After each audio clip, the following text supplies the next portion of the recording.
Hey there, we are Rob and Joanna Tigan. Welcome back to the Growing Home Together podcast. We've been married for over 30 years and we've parented our 5 kids through all the ages and stages. We're excited to share our passion for caring for the soul of your family with you. Thanks for joining us. We hope you enjoy this episode. Hey friends, thanks so much for joining us on the podcast today.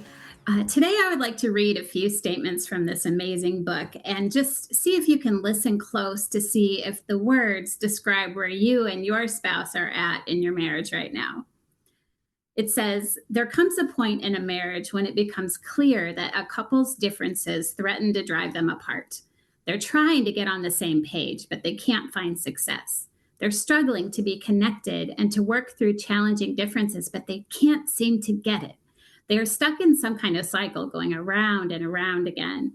And it isn't big issues like honesty or integrity. It's a million little issues that are adding up and beginning to wreak havoc on the relationship.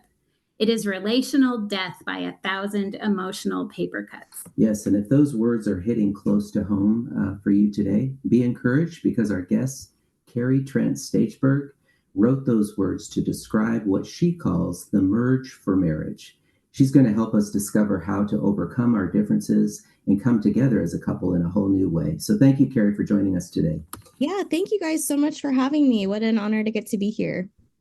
Yeah, well, before we jump in, Kari, we would just love to get to know you a little better and also what led you to write your book, The Merge for Marriage. Yeah, well, my name is Kari, and I'm a wife and a mom of 2 little boys, and I run a nonprofit with my dad called Strong Families. And, really the motivator behind this book was when Joey and I got married. We got married later in life. We were both in our 30s. And it just seemed like he's a great guy. I think I'm a pretty decent person. Why is this so hard? 6 months in, we were both looking at each other going, have we made a mistake? And really that emotional death by 1,000 little paper cuts is what it felt like, because it was just these tiny, small things that just kept adding up and adding up. And we really did. We hit a point where it was like, either we're going to come together and blend these differences, or we're going to be absolutely torn apart.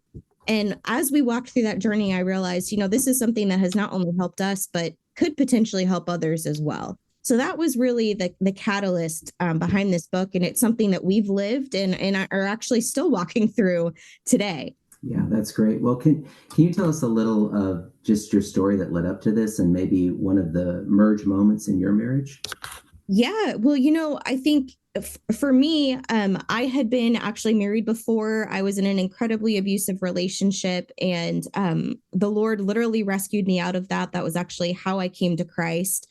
And that healing process was incredibly important. And so when I met Joey, it was about 7 years later, and I was really intentional and really picky about who that next person was going to be, because I really, really, really wanted it to be God's person. And, we got married and it was phenomenal. And like I said, it was, I think for me, the moment when I realized that we were incredibly different and our differences began to tear us apart.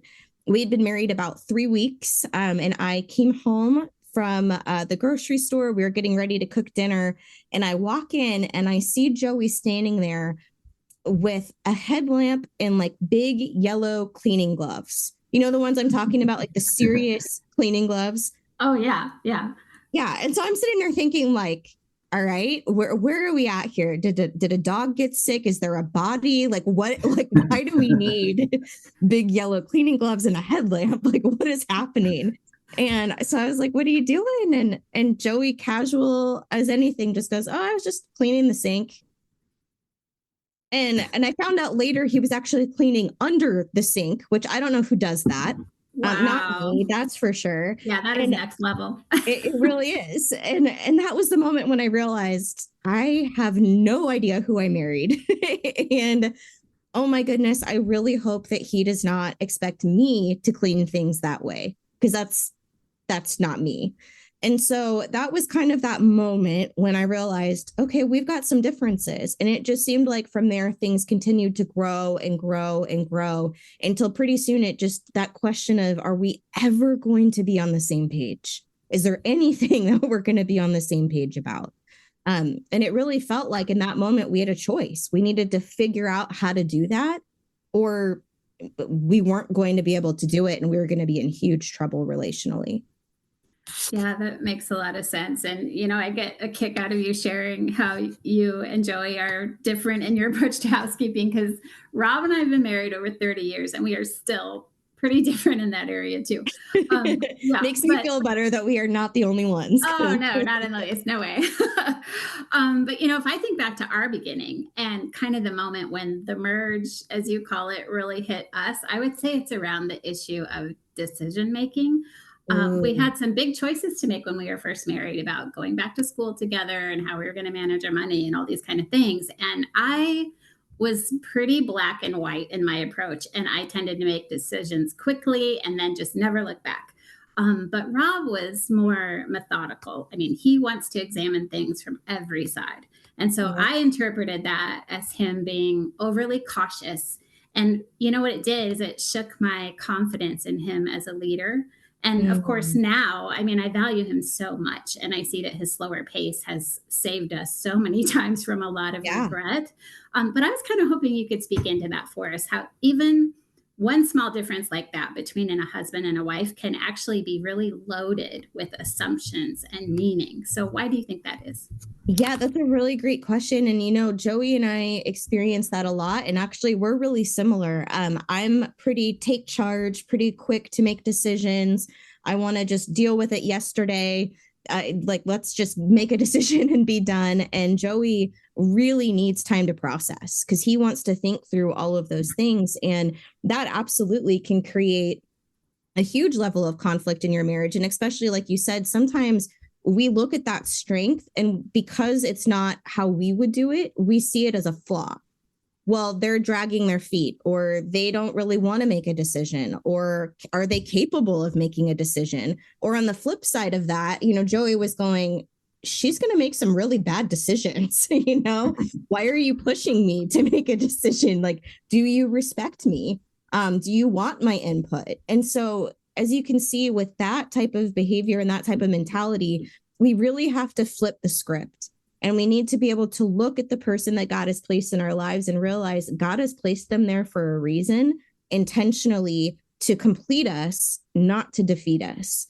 And so we need to be able to look at those strengths and, like you said, value them and really see the fact that God brought Joey into my life to slow me down so that I'm going to make better decisions. And we have. But he also put me in Joey's life because at some point you have to make a decision.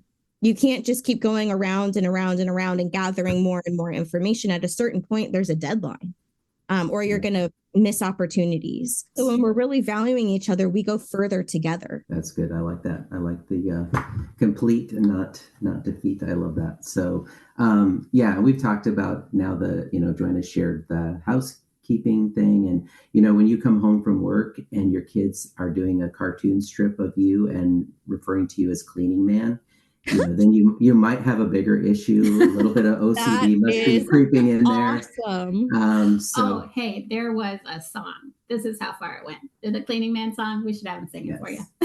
I might need to hear the Cleaning Man song. Yeah, they're it's better than There Goes Dad Again. I can totally relate to those big yellow gloves and all of that.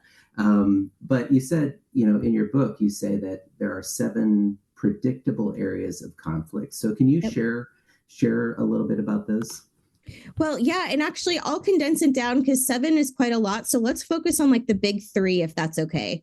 And that way we can kind of dig into those. And so one of those areas is what we just talked about, which is decisions. And typically, like we see, some people are what we call, infielders. And my dad created an incredible personality test a long time ago that we use that involves lions and otters and golden retrievers and beavers. And just real quick, lions are pretty take charge. They're pretty assertive. They're the boss, or at least they think that they are. These are the people that think that stoplights are kind of a tool of Satan. And so they'll drive through the mini mart just to keep the car moving. But they're phenomenal people and great to have on a team or in your marriage. Some people are what we call otters. And these are really, they're basically just parties waiting to happen. They're fun loving, they're energetic, they're joyful. They love to start things. They don't really finish very much, but they love to start things. And they're just kind of the life of the party. Glass always half full. Again, great to have on a team, great to have in a marriage. And then we've got what we call golden retrievers. And these are really loyal. They're kind, they're caring, they're sensitive. They're really great teammates because they care about what everyone on the team is thinking and feeling. If you've got a golden retriever child, these are the kids that are going to send themselves to timeout when they did something wrong. If you've got a lion child, they're going to send you to timeout and you better like it. But again, they're great to have in your marriage. They're great to have in your home. And then finally, we've got beavers. And beavers are God's little architects. They're precise. They're detailed. They wrote the rule book. They've got checklists. They're the people that clean under the sink or get cartoons made about them because they are the cleaning dad. They're phenomenal people. And again, they follow through and they close loops. And they're critically important to have in a relationship or on a team. And so typically when we're looking at decisions, lions and otters tend to be what we call infielders, which means when that ball gets hit, when that decision gets lopped in the air, they're going to step towards it right away because they're the first line of defense. They just want to solve the problem or make a decision. And then we've got our beavers and our golden retrievers, and they're our outfielders. So they're going to take a step back or to the side. They want more information. Or, hey, if the ball goes beyond us, there's no one to catch it. And so there's two different ways of really looking at that. And if we take the area of problems, we've got a whole nother set of predictable areas of conflict. So a problem comes up. Why don't we do an example? What's like a common problem that you guys have come across? I would say discipline, right? Coming on the same team with, how to manage your kids' behavior. Yeah. That's absolutely. How do you tend to approach discipline? Probably outcome based. Like, how do we just turn this ship around? Yeah. How do we not keep that behavior from happening again? How do we just deal with it once and for all kind of mentality? Is that right? Yeah, I think so. Yeah. And then how about you, Rob? I would say my approach is more trying to figure out where everybody's at and why they did it and how we can avoid it and how they feel. And, so I tend to do a lot of, I maybe over justify it kind of. And sure. In the process, as I'm talking to them, I'm like, oh, I know they're tired. I know, so then I try to figure those things out. And a lot of talking and figuring it out. Well, and this is perfect because right here, look at that. You both have incredible strengths, right? I mean, Joanna wants to make sure that there is a positive outcome with this, that this behavior doesn't continue, that we're really solving the problem. And Rob, you're really trying to go, what led to this? Are they feeling cared for in this? That it's not just discipline, but it's actually a relational building tool where they're going to grow as an individual and know that this punishment isn't because they're a bad person, but because, the behavior needs to change. And so it's really, you guys are forming a holistic approach, but in the moment, can you see how that would be a little stressful? Rob wants to unpack what happened. Joanna wants to just deal with what happened. And the kids are kind of caught in the middle, right? And so often that's how so many of us are. And again, that's a huge blessing when we're really able to look at it of, hey, let's let Rob shine and let's figure out what led up to this. What are the emotions going on? Let's make sure that the kids are feeling like they're heard in this situation. And then let's use Joanna's strengths to really be able to say, all right, how do we keep this from happening again? You made that sound really a lot more pleasant than it feels in the moment. Well, easier said than done, right? But that's kind of the goal, right? If we're really able to pause in those tense moments and realize, okay, how can we do this as a team? Let's figure out how we can utilize each other's strengths to really further this, as opposed to just now, and I know for Joey and I, maybe never you guys, but now we're fighting. And then the kids going like, I either got off scot-free or what the heck is happening? Like mom and dad are so consumed with them getting on the same page that we're never really addressing the problem. Yeah. Yeah. And that, I mean, we can totally, over the years working through that, because we had to kind of work through that idea that a lot of times it came out as like good cop, bad cop, even though we weren't Yeah. directly trying to do that. But, in the heat of the moment, that's what it ended up with. So yeah, you're right. We walked away and I felt like, maybe hearts weren't cared for as much as they should have been. She felt like I wasn't supporting her. And because you're trying to, like you said, you're trying to do it all in the moment. And Right. not seeing how you can come together and be stronger together in it. Right. Or even realizing that you guys actually have the same goal, which, ultimately the goal is we want our kids to grow up to be incredible humans who love the Lord and understand responsibility and are able to make great decisions. And it's really hard to remember that in the moment that we both are operating towards the same goal because we have such different approaches. Mm. Right, right. Yeah. And then ultimately, when you're able to do that, parenting, even though it's stretching, it becomes one more part of your life that can actually bond you together. So I love that too. Absolutely. Absolutely. So I think a lot of us make assumptions about how we're going to come together in our marriage or how we intend to move past our differences. So, if we just communicate really well or we're willing to compromise a little bit, that everything will be easy breezy. But then we get married and we do feel blindsided by how tough it is. And I love your book because you put a toolkit in couples' hands to kind of help them accomplish the merge together. And we were hoping that you could maybe explain what those tools are and how we could use them. Yeah, absolutely. And I know I only gave you guys 2 examples on that one, but I feel like that I hope that covered your question on the predictable areas of conflict, because there's so many and we could go into a lot of it, but I hope that really gave you an example. And really the merge tools are kind of designed to help you with all of those areas. And there are 5 of them. There's 5 ways that Joey and I have found that have worked for us and have worked for other couples that can really help you become a team. But I would say before you get into any of those tools, and we touched on this just a minute ago, that first step really is making the choice to become a team and realizing that we have a common enemy. And that is the merge. It's not Joey. It's not me. It's not your spouse. It really is the merge. And you can choose to come together as a team to take this on, or you can let it tear you apart. And that really is kind of step 1.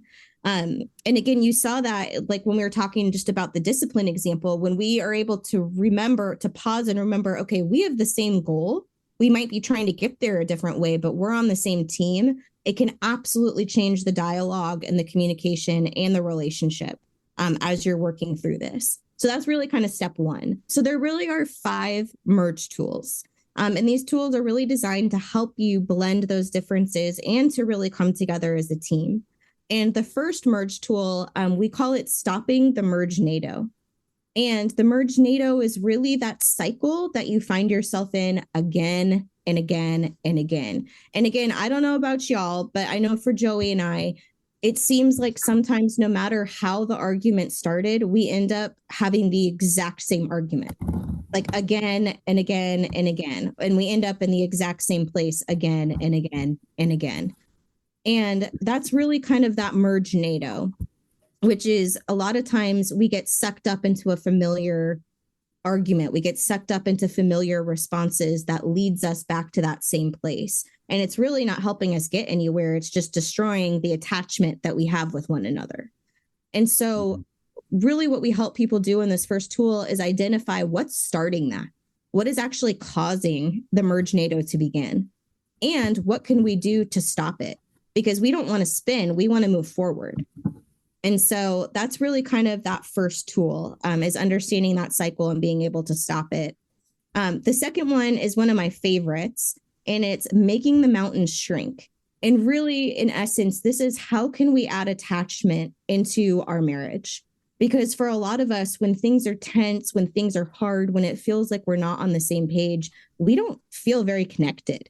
And a lot of times, like I said, we don't think the other person's really got our back. Are you really going to be there for me when I need you? Are you really going to press in when things are hard? Are you going to reach back when I reach out for help? And that's really what this chapter is about, is solidifying that we're going to be there we're each other's support team, and we can do that in really, really practical ways. And I know I'm doing like a high level overview here, but I'm an incredibly practical person. And so each chapter has date night activities and practical tools that you can use to actually implement this. I don't want it to just be knowledge. I want it to be action that you can put to work right away. So just know that while this is an overview, there really are action steps for you built into all of this. So that third merge tool, we call it merging at the speed of joy. And joy is so incredibly important to have in our marriage. And for many of us, when we were dating, joy was easy. I mean, that was just part of it. We couldn't wait to see that person. We couldn't wait to spend time together. We couldn't wait to be around them. And once those differences hit, as we continue on in life and just life happens, sometimes that joy can kind of take a back seat, especially if we're struggling. And so really, this tool is all about how can we bring joy back into our relationship so that we're having fun again and we're able to get excited to see the person sitting across from us at breakfast, and really finding a way to add fun and laughter back into our marriage if it's been missing, or even if it's just been less than what we would like it to be. And then that fourth tool is spotlighting your spouse's strengths. And we've really talked about that a little bit on here, which it talks about those animals, the lions, the otters, the golden retrievers, and the beavers. It talks about predictable areas of conflict. And it helps you get a game plan for what do we do when those things come up so that we can really continue to be a team together. And more importantly, value the other person, even if how they're handling things are totally different than us. And then that final merge tool is untying the knot and being able to repair in your relationship. And this is probably the hardest one, but I think it's probably equally the most important. And really what this is about is how can we forgive and heal? Because all of us are going to have injuries in relationship. That's just part of being in relationship with each other. And some of us, we might have more significant wounds than others, but there really is a way to begin to heal that and to keep those from reopening every time that we have an issue with our spouse. And so it's a beautiful process of how can we begin to work through that together. I love that. And that's why I think your book is so great for couples to get a hold of, because as you talk through those, I can see how Joanna and I have, and we're still working like all couples, obviously, but after 30 years, that we've discovered a lot of those, but we did it just the hard way. A lot of times it seemed like we just had to, figure a lot of those things out. And you do give so many practical tools on how to communicate and how to see. And I know, just as you were describing those different principles, I just can see how God's been faithful when I look back to just help us work those things out. But it is a long process. And so your book just offers some great resources for that. And I know, we're in a season in our life where our kids are starting to grow up and get married themselves. And I have to say, it seems like, young couples today, and, just even talking to couples that Joanna and I have mentored, trying to come together today it's a whole different world than when Joanna and I got married. Absolutely. And so can you explain some of the unique challenges that you think young couples today are facing? That's a really great question. And, I think they're numerous. But I think the beautiful thing is that no challenge is too big for God. So I think starting with that as the premise, it really is being able to say, okay, God, no matter what challenges each generation has, you've placed them in that for a reason, and you're going to equip them to walk through. But I think young couples today are one of the big things that they're facing is just that a lot less people are getting married. There's less people doing this, and there's a lot more people that are coming out of divorced homes or having that as a framework that kind of just feel like, well, if things get hard, I can bail out. But on the plus side, I will say this is also a generation that is very willing to get help. They're willing to go to speak to coaches or counselors. They're willing to do work. So I think while that might be a struggle, there's actually some positives in there. I think you guys can maybe see I'm an otter. I'm like a glass half full. There's good news. Don't worry. There might be problems, but there's good news. I think the other thing that couples are really facing right now is that generally, collectively, as a culture, we're really battling this idea of hopelessness and isolation. And they're kind of separate, but they're also connected. There's this hopelessness of, is there really a future ahead? And we're being told from so many different angles that there isn't.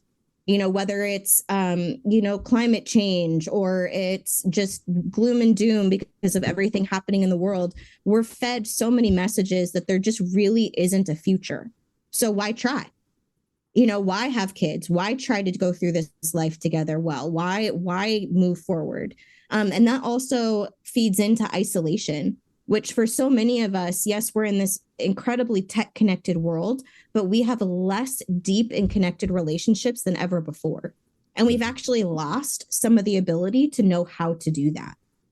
And so I think they're really coming into an environment of, they're going to have to answer the question as a couple, well, what is our purpose together? How are we going to find community together? Because whether you're married or you're single, you need people. We were not created to do life alone, and you need people that are going to help you. And I know for Joey and I, that has never been more true than the last 6 months of our marriage. We were in a horrific car accident in July on the freeway. 2 kids were street racing.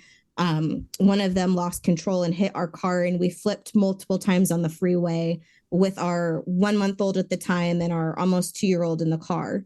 And I didn't know if Joey was alive when they took him away in the ambulance. And it's been a really challenging 6 months for our family as he has healed. Praise God, he is alive. Praise God, he is healing. But I mean, he's got a pretty significant brain injury.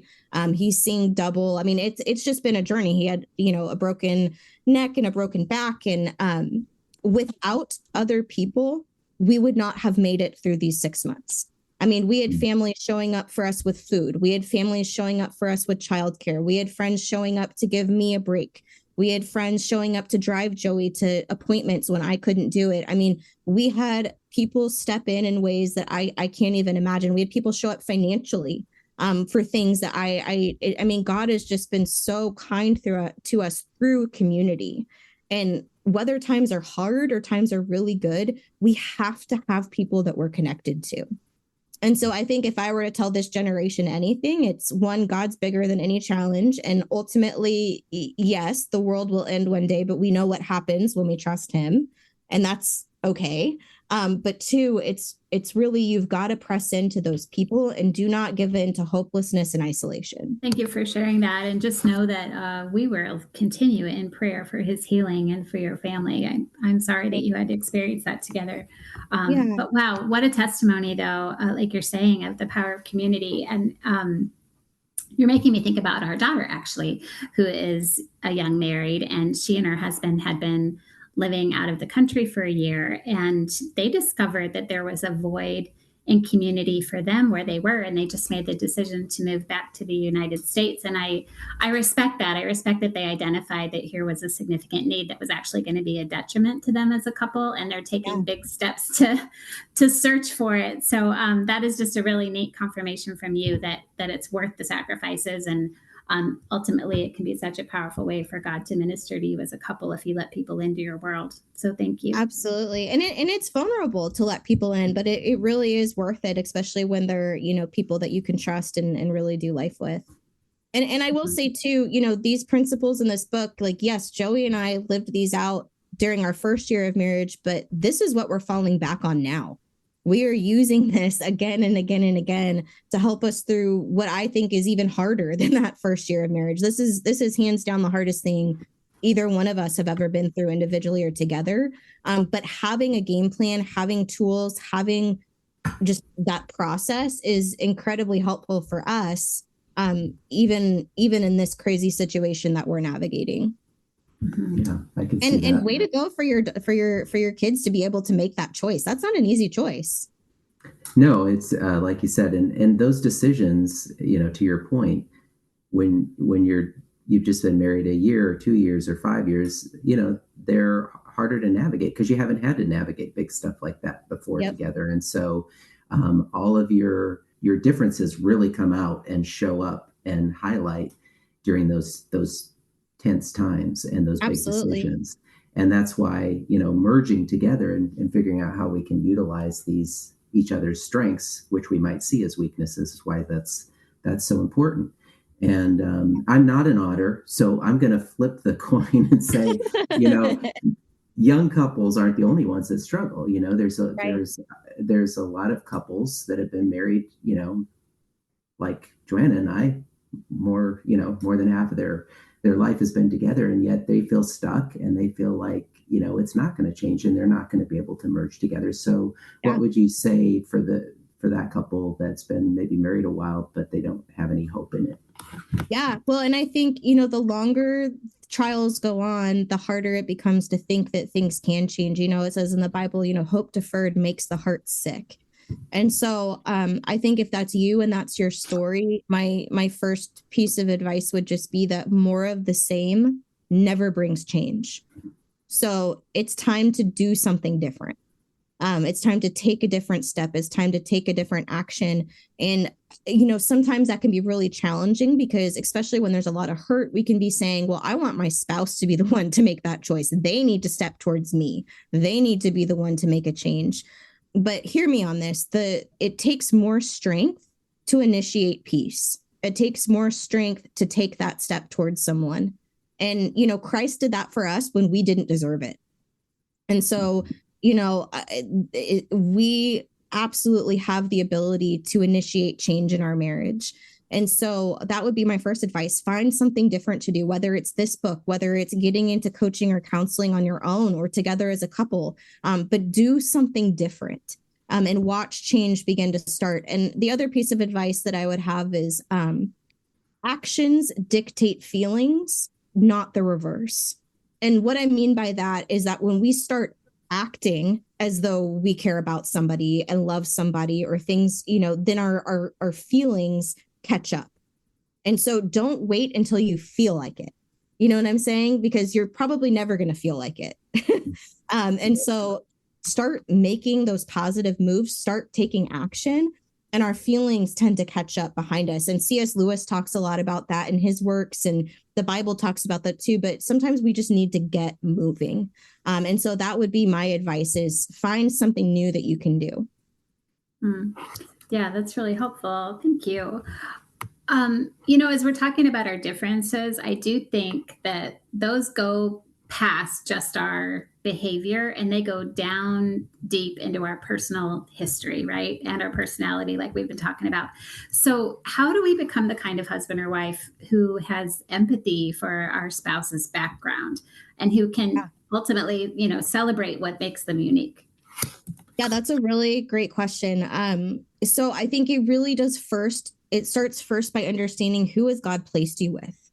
What are their unique gifts and strengths? And again, a lot of times when we're dating, it's really evident, or we're sometimes even attracted to that person because of those differences. Oh, they've got this incredible strength. Well, I'm not that way. That's an amazing quality to have. But when we're stuck together in the same home or placed together in the same home, those differences can become grating. And so I think it's taking a step back and really going, okay, who did God create them to be? And one reason why I love the assessment that we have so much, if you go online, you can actually take the assessment and it'll tell you what animal you are. You get 15 pages back on your strengths, but it's completely built around relationship. And so there's tools in there on how can you communicate differently? How is somebody else seeing that? How does an otter view that situation? How does a lion view that situation? How does a golden retriever view that situation? And so the more that you can become a student of your spouse, the more that you're going to see those things as strengths instead of just challenges or opposition to you. The other thing that I think is critically important is this choice to bend. And again, that's one thing that I love about this assessment that my dad and I have built is that I love personality tests. I'm one of those people that loves to take them because I think they're fun and interesting. But built into this one is the assumption that there are going to be times and situations where we need to bend. And here's what I mean by that. Jesus always did the most loving thing when somebody most needed it. And Jesus is the perfect representation of all of these animals. He was a lion, he was an otter, he was a golden retriever, a beaver, and you can see examples of that in the Bible from, he was the Lion of Judah, he was the Lamb of God. He, partied at the wedding and turned water into wine, but he also completed things. He, completed what he came on earth to do for us. And so, but he was able to say, you know what, this is what that person needs, and I'm going to choose to do that. And that doesn't mean erasing your identity or changing who you are.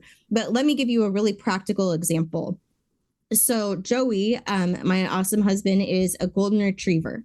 And I'm a lion otter, which basically means I lead the way to the party, or I'm like really serious about the amount of fun we're going to have at the party.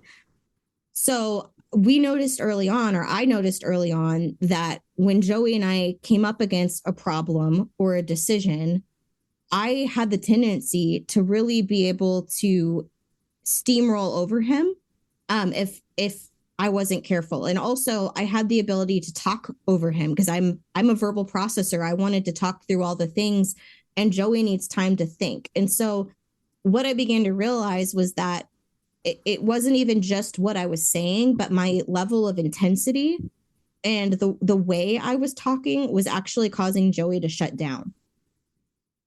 Because he wasn't hearing my excitement. He wasn't hearing my oh, let's solve this awesome problem. He was hearing intensity. And so I realized, okay, I've got to change my delivery if I want Joey to feel like he can be a part of our conversations. And so we took this assessment when we were dating, and I actually took it again about a year after Joey and I were married. And I had virtually no golden retriever whatsoever before Joey and I got married. And when I took it a year later, my golden retriever was my third dominant character trait. Wow. It was because I had chosen to say, you know what, I've got to soften because I want Joey to feel loved and valued. Not because I need to change who I am or those awesome strengths that God has given me, but because my husband needs me to. And I love him enough to make the choice to do that. I'm still a lion otter, but I have a heck of a lot more golden retriever than I did. And it's paid dividends in our marriage. Yeah, that's really helpful. And hey, we'll make sure to put a link to that assessment in the show notes, because I think we're all going to want to head there after this. Yeah, I love it. Yeah. It's like the jungle Enneagram kind of. Yeah, it kind of is. That's really good. And, I think that from what you shared about what you've been going through the last 6 months, you're probably the best person that we could ask this question. But that in our ministry and in our church community and in our own family, we really do want to serve as an encouragement to young married couples. So since you have been on the receiving end, what word of advice can you give us for how to best support the couples around us? Wow. I think a lot of it is just meeting people where they're at, and being willing to say, essentially, the chapter that talks about making mountains shrink. There's a clinical study in that chapter that talks about how when someone is standing alongside of us and they put their hand on our shoulder, it actually makes challenges seem less challenging. And I think as a mentor, as an encourager, the best thing you can do is to come alongside people, to put your hand on your shoulder and say, I'm going up the mountain with you. I don't know what that, I don't care what the challenges are. I don't care what things have looked like. I'm not going anywhere, and I'm going to be here. I think knowing that you've got somebody in your corner is really the greatest thing that you can do, because so many people are trying to do things alone. And just that act of saying, I'm here, I'm with you, you don't have to do this by yourself, can already add so much hope to people that are really struggling or want to get that help. That's really good. And, I know this has been really encouraging, and you've just given a lot of great insight to how we can come together and start coming together in some of these areas to merge our differences and thank God for our differences and see how they help us. So I know there's probably husbands and wives listening who are struggling with that merger right now. And so I'm just wondering if you'd mind praying for them and just ask that God would meet them in that. Yeah, I'd be honored. Lord, I just thank you, God, that you are bigger. You are bigger than our differences. You are bigger than our challenges. Lord, you're bigger than the wounds and the hurts that we have received from one another. God, you're bigger than our failures. And Lord, I just pray right now for every couple, God, that you would just strengthen them, that you would give them vision of hope, that you would just give them opportunity to do something new, to do something different.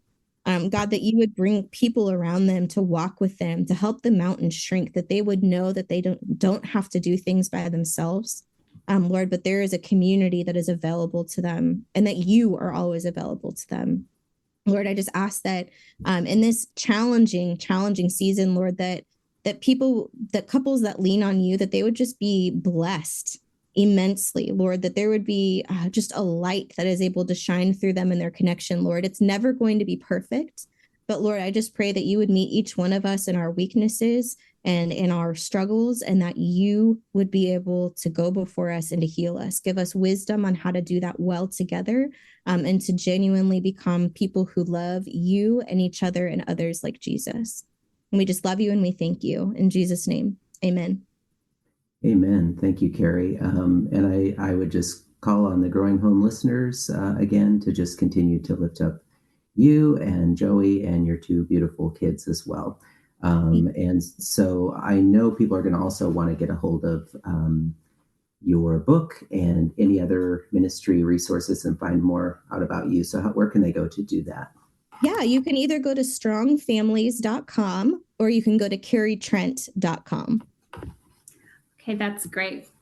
Yeah, I know they're going to find so much there. You have so much to offer. So thank you. And thank you so much for this time. Yeah, thank you both. Well, it's been such a pleasure. And thanks for letting me pick on you guys and being vulnerable too. So. Absolutely. Anytime. Yeah. And thank you, friends who joined us for the podcast today. Rob and I would love to connect with you over on our website at growinghometogether.com. You're going to find all kinds of resources to help you grow closer in your marriage. Be sure to download our free marriage devotional and check out our book, 101 Prayers for Mr. and Mrs., to help you build intimacy with God and with each other. At Growing Home Together, we're caring for the soul of your family. And growing home together with you. Bye. Bye. Thanks for tuning in to another episode of the Growing Home Together podcast. We hope you enjoyed it and found some valuable insights to help you care for the soul of your family. Remember to check out growinghometogether.com for more resources, and stay tuned for our next episode coming your way soon.